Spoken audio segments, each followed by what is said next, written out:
for Hollywood. I'm the king of the world. Oh, hello there. I am Stan the Movie Man, and this is my review of The Possession of Hannah Grace.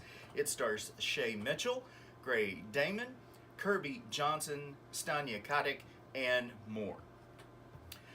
It's the story of Megan Reed, who is played by Shay Mitchell. Megan used to be a cop, but a suspect shot and killed her partner, and she froze. She wasn't able to give chase or shoot at the guy or anything.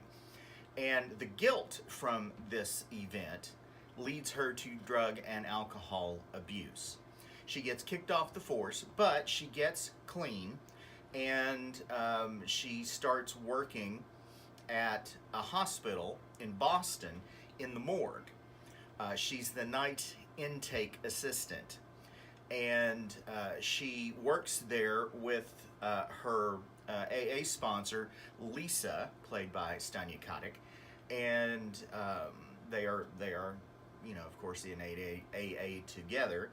And she thinks that this would be a kind of way for, Lisa thinks it's a way for Megan to sort of work her way back into society. Now, not only is she a former cop, she dated a cop, a guy named Andrew, played by Gray Damon.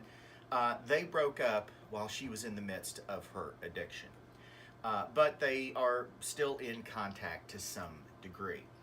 On her second night, I think it is, I'm not 100% sure, but something like that, she a call comes, or a body comes in, and it is the corpse of a woman who died, is found in an alley, and it appears that her killer is standing over her body trying to cut her up, and she has very deep marks in her body, in her neck, and along kind of across her side at her stomach.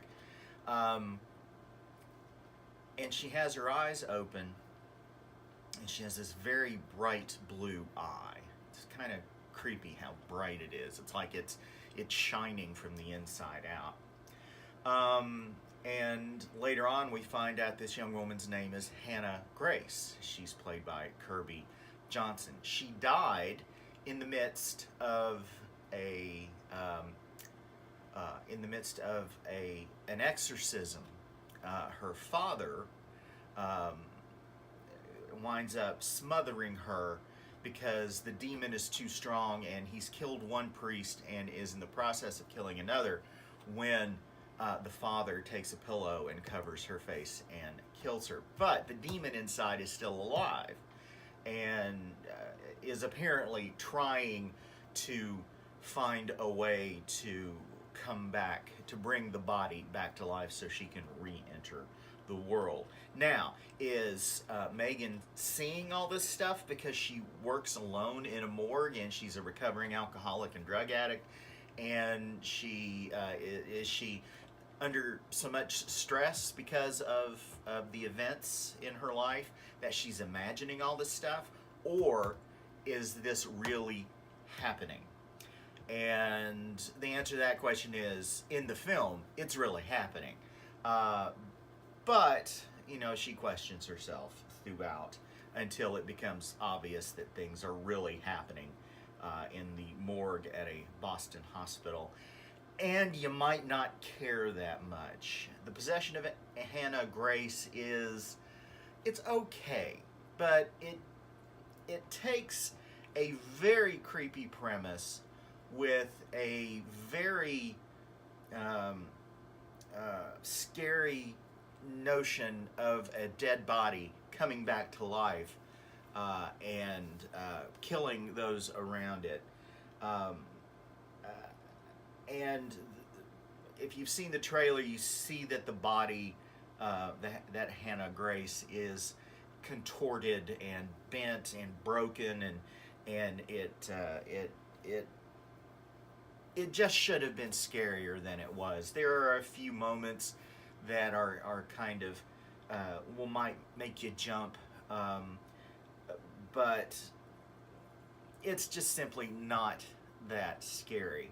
Um, and the non-supernatural parts of the story involving Andrew and Megan and their contentious relationship, and Megan and Lisa and their formal sort of relationship through AA. That stuff is kind of like filler material, and it isn't terribly well thought out. Also, the movie is only about 86, 88 minutes long, and it reaches a point where, you know, we've had this story, and then all of a sudden, when it doesn't feel like we should be entering the last act in the final events to bring the movie to a close. It's just like they ran out of ideas and didn't know how to transition, and it just starts this ending, this action-filled gallop to the end of the film. And again, it's less than 90 minutes long, and it feels longer. It's just not a well done movie, and I was really looking forward to it because probably the trailer is far more frightening than the film itself. So I can't really say, yeah, you should go see it, but I can't really at the same time say, you know, leave this one alone. Maybe wait for it to show up on one of the streaming services or a cheap rental or something like that. The Possession of Hannah Grace is not going to grab you and keep you, and I'm giving it 2 stars. Go to StanTheMovieMan.com to read my complete review.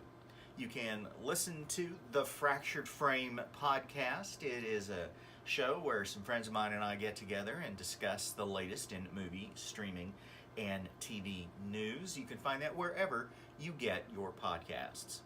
You can follow me on Twitter at MovieManStan. And you can send emails to me, StanTheMovieMan123 at gmail.com. Till next time, later.